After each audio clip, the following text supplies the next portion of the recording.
വചനമേ, നിത്യജീവന്റെ ആധാരമേ, രക്ഷയേകിടും സത്യമാർഗമേ, എന്റെ ആത്മാവിനാശ്വാസമേ. വചനം വചനം വചനം. രാജാക്കന്മാരുടെ 1-ാം പുസ്തകം 13-ാം അധ്യായം. ഇതാ ഒരു ദൈവപുരുഷൻ കർത്താവിൻ്റെ വാക്കനുസരിച്ച് യൂദയായിൽ നിന്ന് ബഥേലിലേക്ക് വന്നു. അപ്പോൾ ജെറൊബോവാം ബലിപീഠത്തിങ്കൽ ധൂപമർപ്പിക്കാൻ നിൽക്കുകയായിരുന്നു. കർത്താവിൻ്റെ വാക്കനുസരിച്ച് അവൻ ബലിപീഠത്തോട് വിളിച്ചു പറഞ്ഞു, ബലിപീഠമേ, ബലിപീഠമേ, കർത്താവ് ഇങ്ങനെ അരുൾ ചെയ്യുന്നു, ഇതാ ദാവീദിൻ്റെ ഭവനത്തിന് ഒരു പുത്രൻ ജനിക്കും. അവൻ്റെ പേരാണ് ജോസിയ. നിന്റെ മേൽ ധൂപാർപ്പണം നടത്തുന്ന പൂജാഗിരികളുടെ പുരോഹിതന്മാരെ അവൻ നിന്റെ മേൽ ബലിയർപ്പിക്കും. മനുഷ്യൻ്റെ അസ്ഥികൾ നിന്റെ മേൽ ദഹിപ്പിക്കുകയും ചെയ്യും. ആ ദിവസം അവൻ ഇപ്രകാരം ഒരടയാളം നൽകി, ഇതാണ് കർത്താവ് അരുൾ ചെയ്യുന്ന അടയാളം. ഇതാ, ഈ ബലിപീഠം പിളർന്ന് അതിന്മേലുള്ള ചാരം പുറത്തു വീഴും. ബഥേലിൽ ബലിപീഠത്തിന് നേരെ ദൈവപുരുഷൻ വിളിച്ചു പറഞ്ഞത് ജെറൊബോവാം രാജാവ് കേട്ടപ്പോൾ തൻ്റെ കൈ ബലിപീഠത്തിൽ നിന്ന് നീട്ടി ഇപ്രകാരം പറഞ്ഞു, അയാളെ പിടിക്കുക. അയാൾക്കെതിരെ നീട്ടിയ അവൻ്റെ കരം മരവിച്ചുപോയി. അത് തന്നിലേക്ക് തിരിച്ചെടുക്കാൻ അവന് കഴിഞ്ഞില്ല. കർത്താവിൻ്റെ വാക്കുപ്രകാരം ദൈവപുരുഷൻ കൊടുത്ത അടയാളമനുസരിച്ച് ബലിപീഠം പിളരുകയും ബലിപീഠത്തിൽ നിന്ന് ചാരം പുറത്തു വീഴുകയും ചെയ്തു. കർത്താവ് ദൈവപുരുഷനോട് പ്രത്യുത്തരിച്ച് അപേക്ഷിച്ചു, നിന്റെ ദൈവമായ കർത്താവിൻ്റെ മുഖം നീ പ്രസാദിപ്പിച്ചാലും എൻ്റെ കൈ വീണ്ടും എന്നിലേക്ക് മടങ്ങാൻ നീ എനിക്ക് വേണ്ടി പ്രാർത്ഥിക്കുക. ദൈവപുരുഷൻ കർത്താവിൻ്റെ മുഖം പ്രസാദിപ്പിച്ചു. രാജാവിൻ്റെ കൈ തൻ്റെ പക്കലേക്ക് തിരിഞ്ഞ് പൂർവ്വസ്ഥിതിയിലായി. രാജാവ് ദൈവപുരുഷനോട് പറഞ്ഞു, നീ എന്നോടുകൂടെ മാളികയിലേക്ക് വന്ന് വിശ്രമിക്കുക. ഞാൻ നിനക്ക് ഒരു സമ്മാനം തരാം. അപ്പോൾ ദൈവപുരുഷൻ രാജാവിനോട് പറഞ്ഞു, നിന്റെ മാളികയുടെ പകുതി എനിക്ക് തന്നാലും ഞാൻ നിന്റെ കൂടെ വരികയില്ല. ഈ സ്ഥലത്ത് ഞാൻ അപ്പം ഭക്ഷിക്കുകയോ വെള്ളം കുടിക്കുകയോ ചെയ്യുകയില്ല. എന്തെന്നാൽ തൻ്റെ വചനത്താൽ കർത്താവ് എന്നോട് ഇങ്ങനെ പറഞ്ഞ് കൽപ്പിച്ചിരിക്കുന്നു, നീ അപ്പം ഭക്ഷിക്കരുത്, വെള്ളം കുടിക്കരുത്, നീ പോയ വഴിയെ തിരിച്ചു പോരുകയുമരുത്. അവൻ മറ്റൊരു വഴിയെ പോയി, വന്ന വഴിയെയല്ല അവൻ ബഥേലിൽ നിന്ന് തിരിച്ചു പോയത്. ബഥേലിൽ ഒരു വൃദ്ധ പ്രവാചകൻ താമസിച്ചിരുന്നു. അവൻ്റെ പുത്രന്മാർ വന്ന് ദൈവപുരുഷൻ ആ ദിവസം ബഥേലിൽ ചെയ്ത പ്രവൃത്തികളെല്ലാം അവനോട് വിവരിച്ചു. അയാൾ രാജാവിനോട് അറിയിച്ച വാക്കുകളും അവർ തങ്ങളുടെ പിതാവിനോട് വിവരിച്ചു. അവരുടെ പിതാവ് അവരോട് ചോദിച്ചു, അയാൾ പോയ വഴി ഏതാണ്? എന്തെന്നാൽ യൂദായിൽ നിന്ന് വന്ന ദൈവപുരുഷൻ പോയ വഴി അവൻ്റെ മക്കൾ കണ്ടിരുന്നു. അവൻ തൻ്റെ മക്കളോട് പറഞ്ഞു, നിങ്ങൾ എനിക്ക് വേണ്ടി കഴുതയ്ക്ക് ജീനിയിടുക. അവർ അവനു വേണ്ടി കഴുതയ്ക്ക് ജീനിയിട്ടു. അവർ അതിന്മേൽ സവാരി ചെയ്തു. അവൻ ദൈവപുരുഷന്റെ പുറകെ പോയി. ഒരു ഓക്ക് വൃക്ഷത്തിൻ്റെ ചുവട്ടിലിരിക്കുന്ന അയാളെ അവൻ കണ്ടെത്തി. അവൻ അയാളോട് ചോദിച്ചു, യൂദായിൽ നിന്ന് വന്ന ദൈവപുരുഷൻ താങ്കളാണോ? ഞാൻ തന്നെ, അയാൾ പ്രതിവചിച്ചു. അവൻ അയാളോട് പറഞ്ഞു, എന്നോടൊപ്പം വീട്ടിലേക്ക് വന്ന് അപ്പം ഭക്ഷിക്കുക. അയാൾ അവനോട് പറഞ്ഞു, എനിക്ക് നിന്റെ കൂടെ മടങ്ങാനോ നിന്നോടൊപ്പം വരാനോ കഴിയുകയില്ല. ഞാൻ ഈ സ്ഥലത്ത് നിന്റെ കൂടെ അപ്പം ഭക്ഷിക്കുകയില്ല, നിന്നോടൊപ്പം വെള്ളം കുടിക്കുകയുമില്ല. കാരണം കർത്താവ് വചനത്തിലൂടെ എന്നെ ഇങ്ങനെ അനുശാസിച്ചിരിക്കുന്നു, നീ അപ്പം ഭക്ഷിക്കരുത്, അവിടെ വെള്ളം കുടിക്കരുത്, നീ പോയ വഴിയെ തിരിച്ചു പോകരുത്. അവൻ അയാളോട് പറഞ്ഞു, ഞാനും നിന്നെപ്പോലെ ഒരു പ്രവാചകനാണ്. കർത്താവിൻ്റെ വചനത്താൽ ഒരു ദൂതൻ എന്നോട് ഇപ്രകാരം സംസാരിച്ചിരിക്കുന്നു, നിന്റെ കൂടെ അപ്പം ഭക്ഷിക്കാനും വെള്ളം കുടിക്കാനും നിന്നോടൊപ്പം അവനെ നിന്റെ വീട്ടിലേക്ക് തിരിച്ചു കൊണ്ടുവരിക. അവൻ അയാളെ ചതിക്കുകയായിരുന്നു. അയാൾ അവനോടൊപ്പം തിരിച്ചുപോയി. അവനോടൊപ്പം അവൻ്റെ വീട്ടിൽ ഭക്ഷണം കഴിച്ചു, വെള്ളം കുടിക്കുകയും ചെയ്തു. അങ്ങനെ അവർ ഭക്ഷണത്തിനിരിക്കുകയായിരുന്നു. അപ്പോൾ അയാളെ തിരിച്ചു കൊണ്ടുവന്ന പ്രവാചകന്റെ നേർക്ക് കർത്താവിൻ്റെ വചനമുണ്ടായി. അവൻ യൂദായിൽ നിന്ന് വന്ന ദൈവപുരുഷനോട് ഇപ്രകാരം വിളിച്ചു പറഞ്ഞു, കർത്താവ് ഇങ്ങനെ അരുൾ ചെയ്യുന്നു: കർത്താവിൻ്റെ അധരത്തെ നീ ധിക്കരിച്ചതിനാലും നിന്റെ ദൈവമായ കർത്താവ് നിന്നോട് കൽപ്പിച്ച അനുശാസനം നീ പാലിക്കാതിരുന്നതിനാലും, ഏതു സ്ഥലത്ത് വെച്ച് നീ അപ്പം ഭക്ഷിക്കരുതെന്നും വെള്ളം കുടിക്കരുതെന്നും അവിടുന്ന് നിന്നോട് പറഞ്ഞുവോ, അവിടേക്ക് തിരിച്ചു വന്ന് നീ അപ്പം ഭക്ഷിക്കുകയും വെള്ളം കുടിക്കുകയും ചെയ്തതിനാലും നിന്റെ ജഡം നിന്റെ പിതാക്കന്മാരുടെ കബറിടത്തിലേക്ക് എത്തുകയില്ല. അയാൾ അപ്പം ഭക്ഷിക്കുകയും വെള്ളം കുടിക്കുകയും ചെയ്തു കഴിഞ്ഞപ്പോൾ താൻ തിരികെ കൊണ്ടുവന്ന പ്രവാചകന് വേണ്ടി അവൻ കഴുതയ്ക്ക് ജീനിയിട്ടു. പോകും വഴി ഒരു സിംഹം അയാളെ കണ്ടുമുട്ടുകയും കൊല്ലുകയും ചെയ്തു. അയാളുടെ ജഡം വഴിയിലെറിയപ്പെട്ടു. കഴുത അതിനരികിൽ നിൽക്കുകയായിരുന്നു. ആ സിംഹവും ആ ജഡത്തിനരികെ നിൽക്കുകയായിരുന്നു. അതിലെ കടന്നുപോയിരുന്ന ആളുകൾ ഇതാ വഴിയിലെറിയപ്പെട്ട ആ ജഡവും ജഡത്തിനരികെ നിൽക്കുന്ന ആ സിംഹത്തെയും കണ്ടു. അവർ ചെന്ന് വൃദ്ധപ്രവാചകൻ താമസിച്ചിരുന്ന പട്ടണത്തിൽ വിവരമറിയിച്ചു. വഴിയിൽ നിന്ന് അയാളെ തിരിച്ചു കൊണ്ടുവന്ന പ്രവാചകൻ അത് കേട്ടപ്പോൾ പറഞ്ഞു: കർത്താവിൻ്റെ അധരത്തെ ധിക്കരിച്ച ദൈവപുരുഷനാണിത്. അവനോട് സംസാരിച്ച കർത്താവിൻ്റെ വചനം പോലെ കർത്താവ് അവനെ സിംഹത്തിന് വിട്ടുകൊടുക്കുകയും അത് അവനെ കടിച്ചു കീറി കൊല്ലുകയും ചെയ്തിരിക്കുന്നു. അവൻ തൻ്റെ മക്കളോട് ഇപ്രകാരം നിർദ്ദേശിച്ചു: എനിക്കായി കഴുതയ്ക്ക് ജീനിയിടുവീൻ. അവർ ജീനിയിട്ടു. അവൻ പോയി വഴിയിലെറിയപ്പെട്ട അയാളുടെ ജഡവും ജഡത്തിനരികെ നിൽക്കുന്ന കഴുതയെയും സിംഹത്തെയും കണ്ടു. സിംഹം ജഡം തിന്നിരുന്നില്ല, കഴുതയെ കടിച്ചു കീറിയിരുന്നുമില്ല. പ്രവാചകൻ ദൈവപുരുഷന്റെ ജഡമെടുത്ത് കഴുതയുടെ പുറത്തു വെച്ചു. വൃദ്ധപ്രവാചകൻ വിലപിക്കാനും അയാളെ അടക്കാനുമായി തൻ്റെ നഗരത്തിലേക്ക് വന്നു. അയാളുടെ ജഡം സ്വന്തം കല്ലറയിൽ വെച്ച് അയാളെ പ്രതി അയ്യോ എൻ്റെ സഹോദര എന്ന് വിലപിച്ചു. അയാളെ സംസ്കരിച്ച ശേഷം അവൻ തൻ്റെ മക്കളോട് ഇപ്രകാരം പറഞ്ഞു: ഞാൻ മരിക്കുമ്പോൾ നിങ്ങൾ എന്നെ ദൈവപുരുഷൻ അടക്കപ്പെട്ട കല്ലറയിൽ തന്നെ സംസ്കരിക്കുവിൻ. എൻ്റെ അസ്ഥികൾ അയാളുടെ അസ്ഥികളുടെ സമീപം നിക്ഷേപിക്കുവിൻ. എന്തെന്നാൽ ബഥേലിലുള്ള ബലിപീഠത്തിനെതിരെയും സമരിയ നഗരങ്ങളിലുമുള്ള എല്ലാ പൂജാഗിരി ഭവനങ്ങൾക്കുമെതിരെയും കർത്താവിൻ്റെ വാക്കനുസരിച്ച് അയാൾ വിളിച്ചു പറഞ്ഞ കാര്യം തീർച്ചയായും സംഭവിക്കും. ഇക്കാര്യത്തിന് ശേഷവും ജെറൊബോവാം തൻ്റെ തെറ്റായ വഴിയിൽ നിന്ന് പിന്തിരിഞ്ഞില്ല. അവൻ സ്വാഭിഷ്ടപ്രകാരം ജനങ്ങളുടെ ഇതര വിഭാഗങ്ങളിൽ നിന്ന് പൂജാഗിരികളുടെ പുരോഹിതന്മാരെ നിയമിക്കുകയും പ്രതിഷ്ഠിക്കുകയും ചെയ്തു. അങ്ങനെ അവർ പൂജാഗിരികളുടെ പുരോഹിതന്മാരായി തീർന്നു. ഭൂമുഖത്ത് നിന്ന് വിച്ഛേദിക്കപ്പെടാനും നശിപ്പിക്കപ്പെടാനുമായി ജെറൊബോവാമിൻ്റെ ഭവനത്തിന് ഇത് പാപമായി തീർന്നു.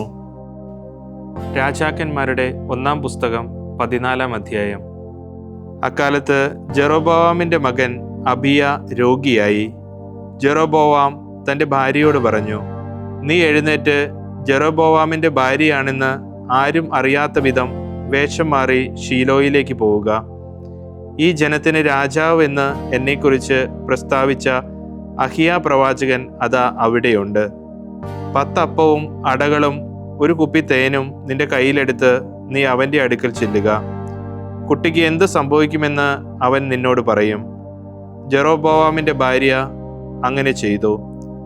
അവൾ എഴുന്നേറ്റ് ഷീലോയിലേക്ക് പോയി അഹിയായുടെ ഭവനത്തിലെത്തി. തൻ്റെ പ്രായം മൂലം കണ്ണുകൾ വിങ്ങിയിരുന്നതിനാൽ അഹിയായ്ക്ക് കാണാൻ സാധിച്ചില്ല.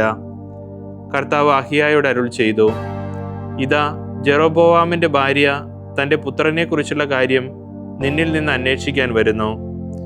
കാരണം അവൻ രോഗിയാണ്. നീ ഇങ്ങനെയൊക്കെ അവളോട് പറയണം. വരുമ്പോൾ അവൾ അപരിചിത ഭാവത്തിലായിരിക്കും. അവൾ വാതിൽക്കൽ വന്ന കാലൊച്ച കേട്ടപ്പോൾ അഹിയ പറഞ്ഞു: ജെറൊബോവാമിൻ്റെ ഭാര്യയെ, വരൂ, നീ അപരിചിത ഭാവം നടിക്കുന്നതെന്തിന്?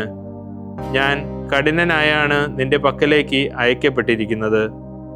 നീ ചെന്ന് ജെറൊബോവാമിനോട് പറയുക: ഇസ്രായേലിൻ്റെ ദൈവമായ കർത്താവ് ഇങ്ങനെ അരുൾ ചെയ്യുന്നു: ഞാൻ ജനത്തിൻ്റെ ഇടയിൽ നിന്ന് നിന്നെ ഉയർത്തി എൻ്റെ ജനമായ ഇസ്രായേലിൻ്റെ മേൽ നേതാവായി നിയമിച്ചു.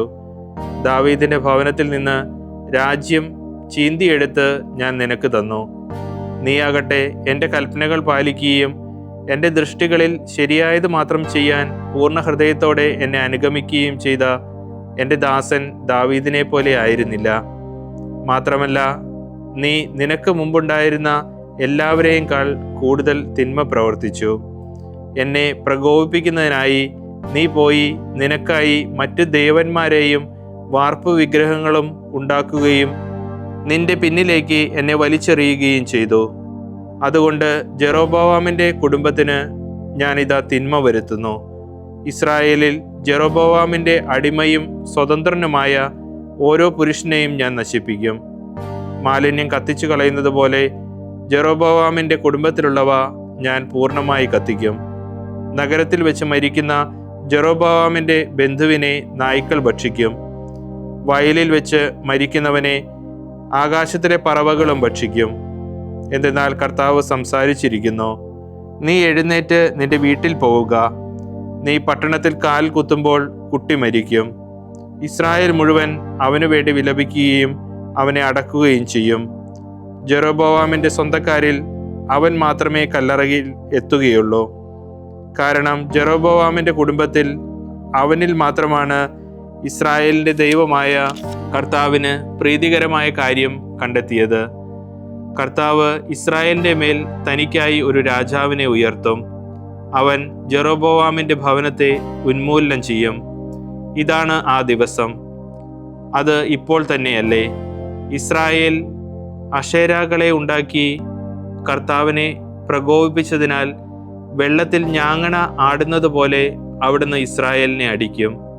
അവരുടെ പിതാക്കന്മാർക്ക് താൻ നൽകിയ ഈ നല്ല ദേശത്ത് നിന്ന് അവരെ പറിച്ചെടുത്ത് നദിക്കപ്പുറം ചിതറിച്ചു കളയും. പാപം ചെയ്യുകയും ഇസ്രായേലിനെ കൊണ്ട് പാപം ചെയ്യിക്കുകയും ചെയ്ത ജെറൊബോവാം നിമിത്തം അവിടുന്ന് ഇസ്രായേലിനെ കൈവെടിയും. ജെറൊബോവാമിൻ്റെ ഭാര്യ എഴുന്നേറ്റ് തിർസായിലേക്ക് നടന്നുപോയി. അവൾ കൊട്ടാരത്തിൻ്റെ പടിക്കിലെത്തിയപ്പോൾ കുട്ടി മരിച്ചു. കർത്താവ് തൻ്റെ ദാസനായ അഹിയ പ്രവാചകൻ വഴി അരുൾ ചെയ്തതുപോലെ അവർ അവനെ സംസ്കരിക്കുകയും ഇസ്രായേൽ മുഴുവൻ അവനെ പ്രതി വിലപിക്കുകയും ചെയ്തു.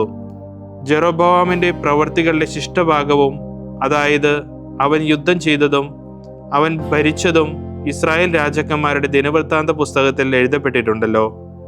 ജെറൊബോവാം ഭരിച്ച കാലം 22 വർഷങ്ങളായിരുന്നു. അവനും തൻ്റെ പിതാക്കന്മാരോടൊപ്പം ശയിച്ചു. മകൻ നാദാബ് അവൻ്റെ സ്ഥാനത്ത് രാജാവായി. സോളമൻ്റെ മകൻ റെഹോബോവാം യൂദായിൽ ഭരിച്ചിരുന്നു. റെഹോബോവാം ഭരണമേൽക്കുമ്പോൾ അവന് 41 വയസ്സായിരുന്നു. തൻ്റെ നാമം സ്ഥാപിക്കാൻ എല്ലാ ഇസ്രായേൽ ഗോത്രങ്ങളിൽ നിന്നുമായി കർത്താവ് തിരഞ്ഞെടുത്ത ജെറുസലേം നഗരത്തിൽ അവൻ 17 വർഷം ഭരിച്ചു. അവൻ്റെ അമോന്യയായ അമ്മയുടെ പേര് നാമ എന്നായിരുന്നു. യൂദ കർത്താവിൻ്റെ ദൃഷ്ടികളിൽ തിന്മ പ്രവർത്തിച്ചു. തങ്ങൾ ചെയ്ത തങ്ങളുടെ പാപങ്ങളാൽ തങ്ങളുടെ പിതാക്കന്മാർ ചെയ്ത എല്ലാറ്റിനെയും കാളധികം അവർ അവിടത്തെ അസഹിഷ്ണുവാക്കി. ഉയർന്ന ഓരോ കുന്നിലും ഇലതൂർന്നു നിൽക്കുന്ന ഓരോ മരച്ചുവട്ടിലും തങ്ങൾക്കായി അവരും പൂജാഗിരികളും സ്തംഭങ്ങളും അശേരാകളും ഉണ്ടാക്കി. ദേശത്ത് പുരുഷവേശ്യാചാരവും ഉണ്ടായിരുന്നു. ഇസ്രായേലരുടെ മുമ്പിൽ നിന്ന് കർത്താവ് ഭ്രഷ്ടരാക്കിയ ജനതകളുടെ എല്ലാ മ്ലേച്ഛതകളും അവൻ അനുകരിച്ചു. റെഹോബോവാം രാജാവായതിൻ്റെ 5-ാം വർഷത്തിൽ ഈജിപ്തിലെ രാജാവായ ഷീഷാക്ക് ജെറുസലേമിനെതിരെ കയറി ചെന്നു. കർത്താവിൻ്റെ ആലയത്തിലെ നിധികളും രാജകൊട്ടാരത്തിലെ നിധികളും അവൻ എടുത്തു. അവിടെ ഉണ്ടായിരുന്നതെല്ലാം അവൻ കൊണ്ടുപോയി. സോളമൻ നിർമ്മിച്ച എല്ലാ സ്വർണ്ണ പരിചകളും അവൻ എടുത്തു. റെഹോബോവാം രാജാവ് അവയ്ക്ക് പകരം പിച്ചളയുടെ പരിചകൾ നിർമ്മിച്ച് രാജകൊട്ടാരത്തിൻ്റെ വാതിൽ കാക്കുന്ന അകമ്പടിക്കാരുടെ നേതാക്കന്മാരെ ഏൽപ്പിച്ചു. രാജാവ് കർത്താവിൻ്റെ ആലയത്തിലേക്ക് പോകുമ്പോഴെല്ലാം അകമ്പടിക്കാർ അവ വഹിക്കുകയും അകമ്പടിക്കാരുടെ മുറിയിലേക്ക് തിരികെ കൊണ്ടുവരികയും ചെയ്തിരുന്നു.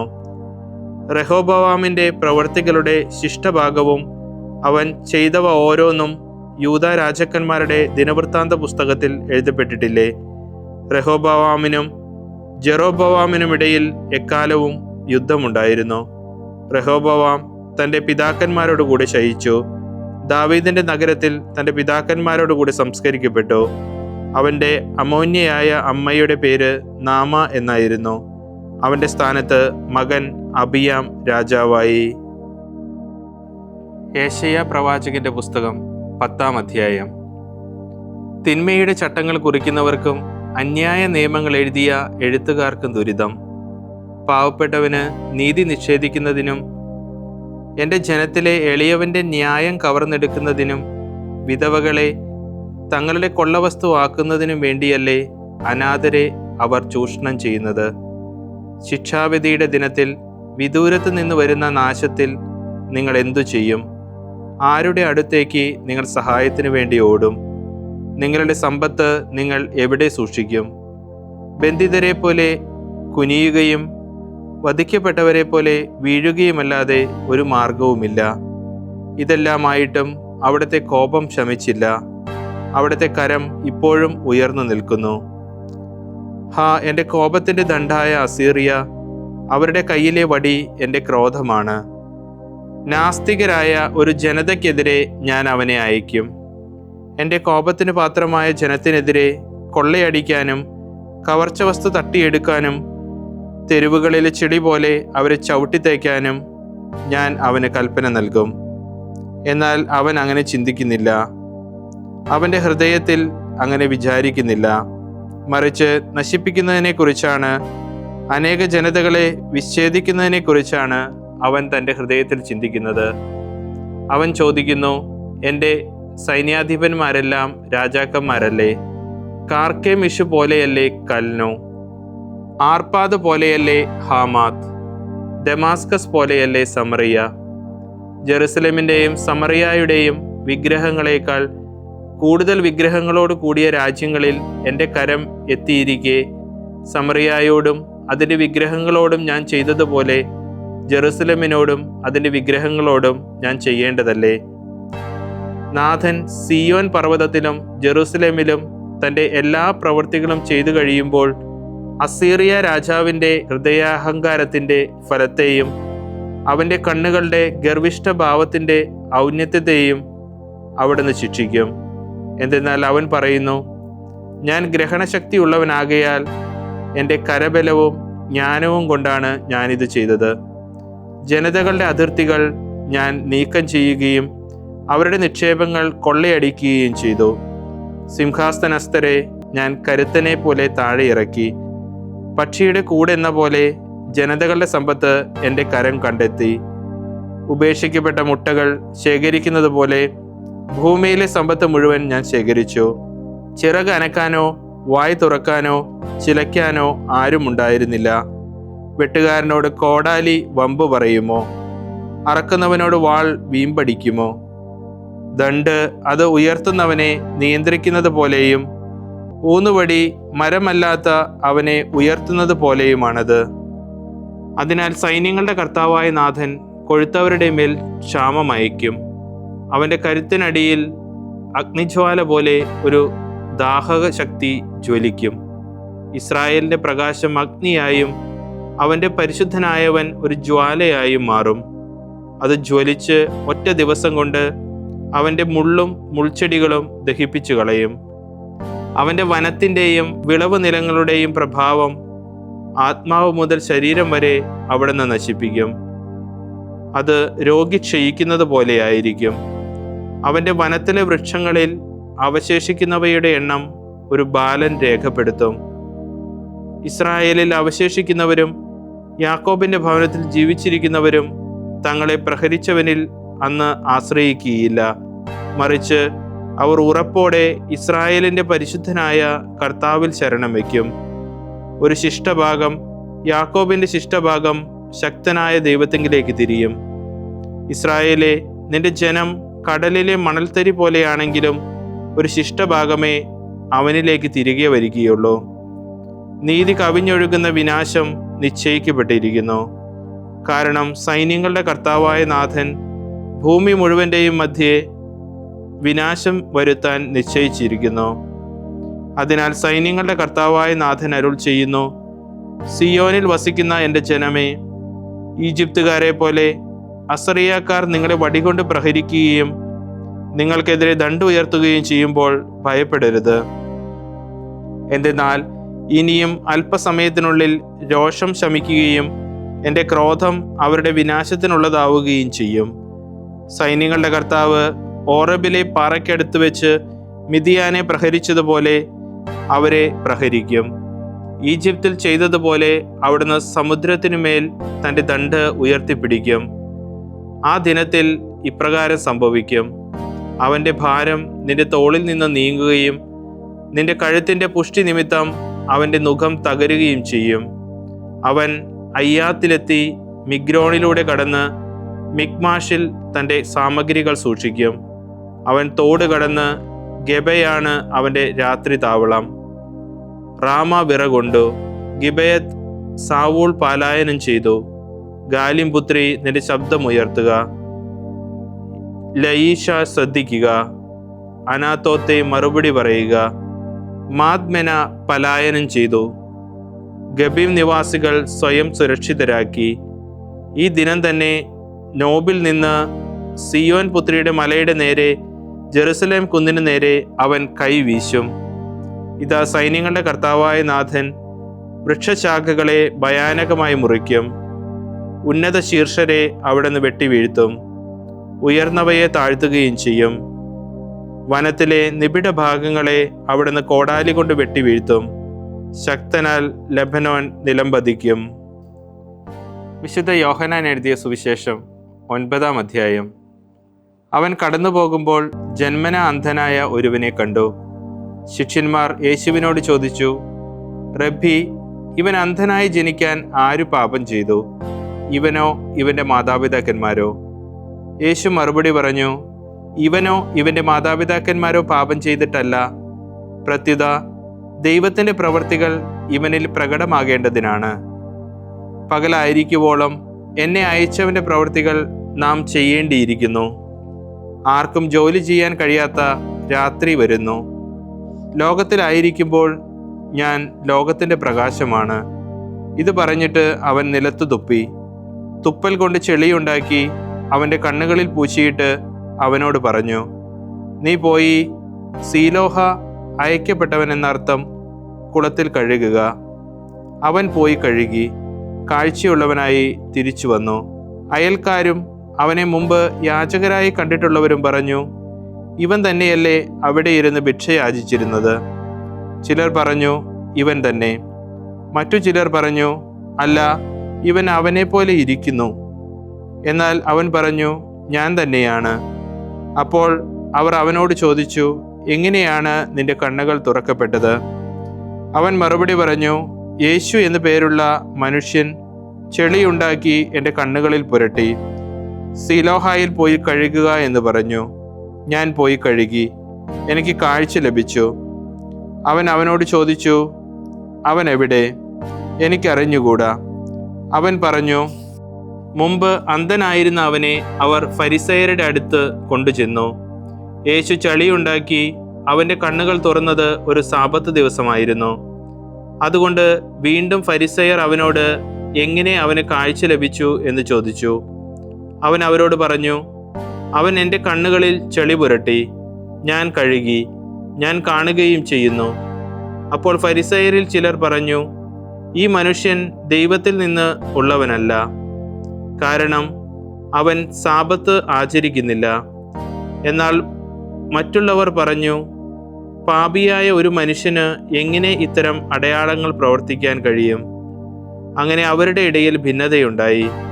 അപ്പോൾ ആ അന്ധനോട് വീണ്ടും അവർ ചോദിച്ചു, അവൻ നിന്റെ കണ്ണുകൾ തുറന്നല്ലോ, അവനെപ്പറ്റി നീ എന്തു പറയുന്നു? അവൻ പറഞ്ഞു, അവൻ ഒരു പ്രവാചകനാണ്. അവൻ അന്ധനായിരുന്നെന്നും കാഴ്ച പ്രാപിച്ചെന്നും കാഴ്ച പ്രാപിച്ചവൻ്റെ മാതാപിതാക്കളെ വിളിച്ച് ചോദിക്കുവോളം യഹൂദർ വിശ്വസിച്ചില്ല. അവൻ അവരോട് ചോദിച്ചു, അന്ധനായി ജനിച്ചു എന്ന് നിങ്ങൾ പറയുന്ന നിങ്ങളുടെ മകൻ ഇവനാണോ?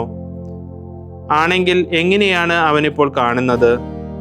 അപ്പോൾ അവൻ്റെ മാതാപിതാക്കന്മാർ പറഞ്ഞു, അവൻ ഞങ്ങളുടെ മകനാണെന്നും അവൻ അന്ധനായി ജനിച്ചെന്നും ഞങ്ങൾക്കറിയാം. എന്നാൽ ഇപ്പോൾ അവൻ എങ്ങനെ കാണുന്നു എന്നും അവൻ്റെ കണ്ണുകൾ ആര് തുറന്നു എന്നും ഞങ്ങൾക്ക് അറിഞ്ഞുകൂടാ. അത് അവനോട് തന്നെ ചോദിക്കുക. അവന് പ്രായപൂർത്തിയായല്ലോ. അവനെക്കുറിച്ച് അവൻ തന്നെ പറയും. അവൻ്റെ മാതാപിതാക്കന്മാർ ഇവ പറഞ്ഞത് യഹൂദരെ ഭയന്നിട്ടാണ്. കാരണം യേശുവിനെ ക്രിസ്തു എന്ന് ആരെങ്കിലും ഏറ്റുപറഞ്ഞാൽ അവനെ സിനഗോഗിൽ നിന്ന് പുറത്താക്കണമെന്ന് യഹൂദർ തീരുമാനിച്ചിരുന്നു. അതുകൊണ്ടാണ് അവൻ്റെ മാതാപിതാക്കന്മാർ അവന് പ്രായപൂർത്തിയായല്ലോ, അവനോട് തന്നെ ചോദിക്കുക എന്ന് പറഞ്ഞത്. അപ്പോൾ അന്ധനായിരുന്ന അവനെ യഹൂദർ വീണ്ടും വിളിച്ച് അവനോട് പറഞ്ഞു, ദൈവത്തെ മഹത്വപ്പെടുത്തുക, ആ മനുഷ്യൻ പാപിയാണെന്ന് ഞങ്ങൾക്കറിയാം. അപ്പോൾ അവൻ പറഞ്ഞു, അവൻ പാപിയാണോ എന്ന് എനിക്ക് അറിഞ്ഞുകൂടാ. എന്നാൽ ഒരു കാര്യം എനിക്കറിയാം, ഞാൻ അന്ധനായിരുന്നു, ഇപ്പോൾ ഞാൻ കാണുന്നു. അവർ അവനോട് വീണ്ടും ചോദിച്ചു, അവൻ നിനക്ക് വേണ്ടി എന്തു ചെയ്തു? എങ്ങനെയാണ് അവൻ നിന്റെ കണ്ണുകൾ തുറന്നത്? അവൻ മറുപടി പറഞ്ഞു, നിങ്ങളോട് ഞാൻ പറഞ്ഞു കഴിഞ്ഞല്ലോ, എന്നാൽ നിങ്ങൾ കേട്ടില്ല. എന്തുകൊണ്ടാണ് വീണ്ടും കേൾക്കാൻ നിങ്ങൾ ആഗ്രഹിക്കുന്നത്? നിങ്ങളും അവൻ്റെ ശിഷ്യരാകാൻ ഇച്ഛിക്കുന്നുവോ?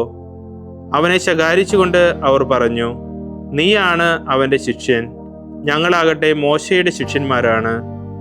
ദൈവം മോശയോട് സംസാരിച്ചുവെന്ന് ഞങ്ങൾക്കറിയാം, എന്നാൽ ഇവൻ എവിടെ നിന്നാണെന്ന് ഞങ്ങൾക്കറിഞ്ഞുകൂടാ. അവൻ മറുപടി പറഞ്ഞു, ഇത് വിചിത്രമായിരിക്കുന്നു. അവൻ എവിടെ നിന്നാണെന്ന് നിങ്ങൾക്കറിഞ്ഞുകൂടാ, എന്നാൽ അവൻ എൻ്റെ കണ്ണുകൾ തുറന്നു. ദൈവം പാപികളുടെ പ്രാർത്ഥന കേൾക്കുകയില്ലെന്ന് നമുക്കറിയാം, എന്നാൽ ദൈവത്തെ ആരാധിക്കുകയും അവൻ്റെ ഇഷ്ടം പ്രവർത്തിക്കുകയും ചെയ്യുന്നവൻ്റെ പ്രാർത്ഥന ദൈവം കേൾക്കുന്നു. അന്ധനായി പിറന്ന ഒരു മനുഷ്യൻ്റെ കണ്ണ് ആരും തുറന്നതായി ലോകാരംഭം മുതൽ ഇന്നോളം കേട്ടിട്ടില്ല. ആ മനുഷ്യൻ ദൈവത്തിൽ നിന്നുള്ളവനല്ലെങ്കിൽ ഒന്നും ചെയ്യാൻ അവന് കഴിയുമായിരുന്നില്ല. അവർ അവനോട് മറുപടി പറഞ്ഞു, പൂർണ്ണമായും പാപത്തിൽ പിറന്ന നീ ഞങ്ങളെ പഠിപ്പിക്കുന്നുവോ? അവർ അവനെ പുറത്താക്കി. അവർ അവനെ പുറത്താക്കി എന്ന് യേശു കേട്ടു. അവനെ കണ്ടപ്പോൾ യേശു ചോദിച്ചു, നീ മനുഷ്യപുത്രനിൽ വിശ്വസിക്കുന്നുവോ? അവൻ ചോദിച്ചു, കർത്താവേ, ഞാൻ അവനിൽ വിശ്വസിക്കേണ്ടതിന് അവൻ ആരാണ്? യേശു അവനോട് പറഞ്ഞു, നീ അവനെ കണ്ടു കഴിഞ്ഞു, നിന്നോട് സംസാരിക്കുന്നവൻ തന്നെയാണ് അവൻ. കർത്താവേ, ഞാൻ വിശ്വസിക്കുന്നു എന്ന് പറഞ്ഞുകൊണ്ട് അവൻ യേശുവിനെ പ്രണമിച്ചു. യേശു പറഞ്ഞു, കാഴ്ചയില്ലാത്തവർ കാഴ്ചയുള്ളവരും കാഴ്ചയുള്ളവർ കാഴ്ചയില്ലാത്തവരുമാകേണ്ടതിന് ന്യായവിധിക്കാണ് ഞാൻ ഈ ലോകത്തിലേക്ക് വന്നത്. അവൻ്റെ അടുത്തുണ്ടായിരുന്ന ഫരിസയരിൽ ഏതാനും പേർ ഇത് കേട്ട് അവനോട് ചോദിച്ചു, അപ്പോൾ ഞങ്ങളും കാഴ്ചയില്ലാത്തവരാണോ? യേശു അവരോട് പറഞ്ഞു, കാഴ്ചയില്ലാത്തവരായിരുന്നെങ്കിൽ നിങ്ങൾക്ക് പാപം ഉണ്ടാകുമായിരുന്നില്ല. എന്നാൽ ഞങ്ങൾ കാണുന്നു എന്ന് നിങ്ങൾ പറയുന്നു, അതുകൊണ്ട് നിങ്ങളുടെ പാപം നിലനിൽക്കുന്നു. ദൈവവചനമേ, നിത്യജീവന്റെ ആധാരമേ, രക്ഷയേകിടും സത്യമാർഗമേ, എൻ്റെ